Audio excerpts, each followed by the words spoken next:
COLREGS là full Aston. Em tự động dừng. Em tự tư bước. Một sau một sau.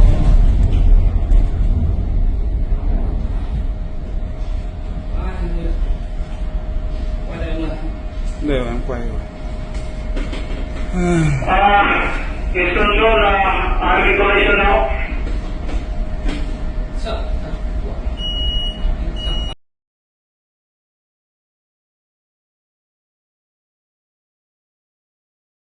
Okay, let's set the scene. It's May 20th, 2026, just past 0600 hours local time. The sun is barely coming up over the Singapore Strait, and it's casting these long, early morning shadows over literally one of the busiest, most congested waterways on the entire planet. I'm stepping into the role of a marine accident investigator today to walk you through the timeline of a truly unprecedented disaster. We are talking about a combined mass of nearly 390,000 tons of steel, iron ore, and bauxite. And let's be absolutely clear right up front, this was not a close call. It was a catastrophic, metal-tearing collision between two absolute leviathans of the sea, right in the middle of a critical global maritime choke point. Welcome to this explainer. Today, we're doing a deep, forensic breakdown of what actually went wrong on the bridge that morning. We'll be digging into the AIS tracking data, radar reconstructions, and the international rules of the road to figure out how two massive, incredibly sophisticated modern bulk carriers, the Cape XL and the huge Kumano, ended up violently locked together. Right off the bat, we need to clear up some major misinformation. You've probably seen that viral graphic floating around social media, right? The one claiming this whole thing was just a really dangerous near miss that happened way up in the East China Sea. Well, both of those claims are just flat out false. This absolutely wasn't a near miss, and it definitely wasn't in the East China Sea. What we are looking at is a confirmed, violent physical collision right at the egress point of the eastern bunkering Anchorage, right in the thick of the Singapore Strait traffic. So let's ditch that infographic and look at the brutal reality we're dealing with. Look at this confirmed photograph from the scene. That is the massive cape-sized bow of the Cape XL literally physically embedded deep into the port-side hull of the Newcastle-Max carrier huge Kumano. The amount of destructive kinetic energy it takes to shear through reinforced marine steel like that is it's staggering. And for a terrifying period of time after that initial impact, amidst the awful sound of grinding metal, these two gigantic ships were basically locked together. They were drifting as a single, totally helpless unit through an incredibly crowded shipping lane. To really wrap our heads around how this happened, we've got to understand the sheer scale of the beasts involved here. On one side, we've got the Cape XL. She's a Marshall Islands-flagged, Cape-sized bulker, roughly 292 meters long, and loaded absolutely to the brim with heavy bauxite ore from Guinea. On the other side, you have the huge Kumano, a Panama-flagged Newcastle-Max pushing almost 300 meters, completely loaded down with iron ore from Brazil. I mean, these ships are designed purely for maximum capacity on massive long-haul routes, and that means two things: severe maneuverability limitations and incredibly deep drafts. When you put their deadweight tonnage together, you are looking at roughly 390,000 tons of mass. Let that sink in for a second. 390,000 tons of kinetic energy moving relentlessly through the water. Ships of this scale, well, they don't have brakes. Stopping distances aren't measured in meters, they're measured in miles. Throwing those massive diesel engines into reverse takes precious minutes. And honestly, it barely bleeds off any momentum when a ship is fully laden like this. The laws of physics dictate that any avoiding action has to happen long before the vessels are anywhere near each other. Now, what's really interesting here is how the environment itself essentially acts like an invisible, unpredictable third vessel. The Singapore Strait sees something like 1,000 vessel transits every single day. It is a high-density, high-stakes bottleneck. But add to that the deep draft interaction. Basically, the massive underwater profiles of these fully loaded ships display so much water that they interact with the seabed and even with each other. Combine that with the notoriously strong reversing tidal currents in the Strait, and you've got a nightmare. A ship's compass might say it's pointing one way, but the current is actually physically sweeping its actual ground track in a completely different direction. All right, let's literally walk through the final 15 minutes, the countdown to impact. At 600 hours, Cape XL finishes taking on bunker fuel, pulls up her anchor, and starts moving south out of the eastern bunkering Anchorage. Her goal? To merge into the Eastbound Traffic Separation Scheme, or the TSS. At that exact same time, the huge Kumano is already inside that eastbound lane, cruising at a steady 9 knots. Over the next 15 minutes, Cape XL slowly accelerates up to 6 knots, seemingly completely unaware that she's on a direct, mathematically fatal convergence course. If we look at the AIS tracking data, the digital breadcrumbs these ships leave behind, you can clearly see the fatal intersection taking shape. That yellow shape moving south, that's the Cape XL at 6 knots. The other one cutting across at 9 knots is the huge Kumano.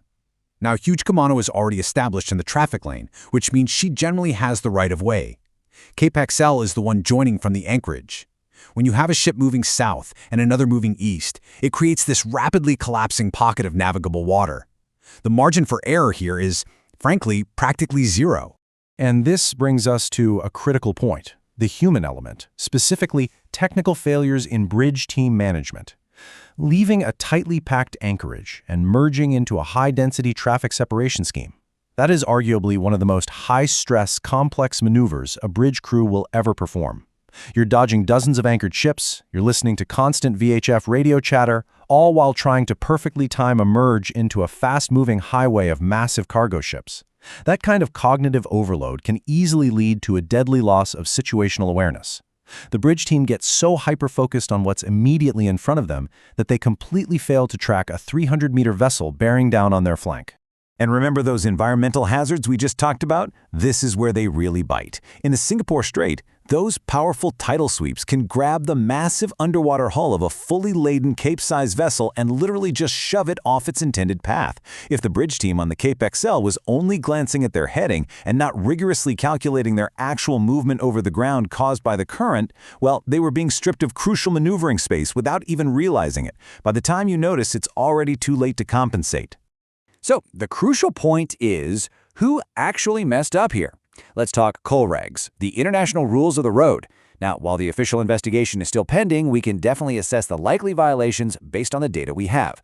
Rule 5 demands a proper lookout at all times, no excuses. Rule 7 says you have to use all available means, especially radar, to determine if a collision risk exists. But here is the kicker. As the vessel joining the lane from an Anchorage, Cape XL was the give-way vessel under Rule 15. That means under Rules 8 and 16, she was required to take early, substantial action to keep well clear.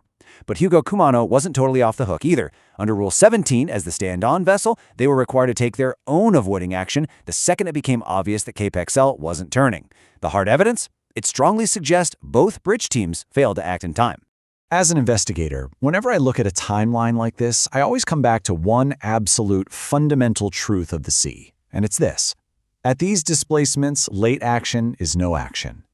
You just cannot wait until vessels of this size are in close quarters to finally decide to alter your course or drop your speed. By the time the bow's are crossing, the physics of 390,000 tons of steel have already written the tragic conclusion. Avoiding action has to be calculated and executed minutes in advance, not seconds. The immediate aftermath of the strike was just absolute chaos. As we saw in those shocking photos, the bow of the Cape XL, which is literally the hardest, most heavily reinforced part of the ship, slammed right into the huge Kumano amidships. That is structurally one of the absolute weakest points for a lateral strike. The impact caused massive hull extrusion and severe localized deformation. Instantly, both vessels threw up their not under command status. They completely lost the ability to maneuver, drifting locked together like a giant, terrifying island of torn metal right in the middle of an active shipping lane, until heavy salvage tugs could finally manage to pry them apart. Now, let's pivot for a second, because beyond the torn steel, there's a staggering financial nightmare unfolding here, triggering a very complex maritime legal doctrine called general average. Basically, general average means that all parties with a financial interest in the voyage, so not just the guys who own the ships, but the companies that own the bauxite and the iron ore cargo inside them, must proportionally share the extraordinary costs needed to save the voyage.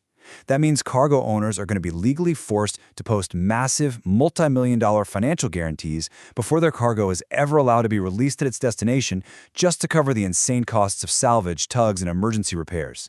And this brilliantly illustrates why what we're doing today is a preliminary factual reconstruction. The official investigations, conducted by the Maritime and Port Authority of Singapore, the flag states of Panama and the Marshall Islands, and the massive P&I insurance clubs, they are all still actively pending. They're going to pull the voyage data recorders, basically the maritime black boxes. They'll listen to the bridge audio, analyze the ECDS screens, look at the exact helm orders, and eventually make the final legally binding determinations of fault. But while we wait for those final reports, I want to leave you with a rather unsettling thought. In the world's most congested, high-stakes waters, is the maritime industry relying way too heavily on assumptions instead of actual, decisive action? Are these bridge teams assuming a vessel will turn, assuming the current won't push them, assuming they just have enough time? Safe navigation demands rigorous verification, not lazy assumptions, because as we've seen today, complacency in the Singapore Strait carries a devastating, terrifying price. Thanks so much for joining me on this explainer. Keep questioning, keep learning, and I'll see you next time.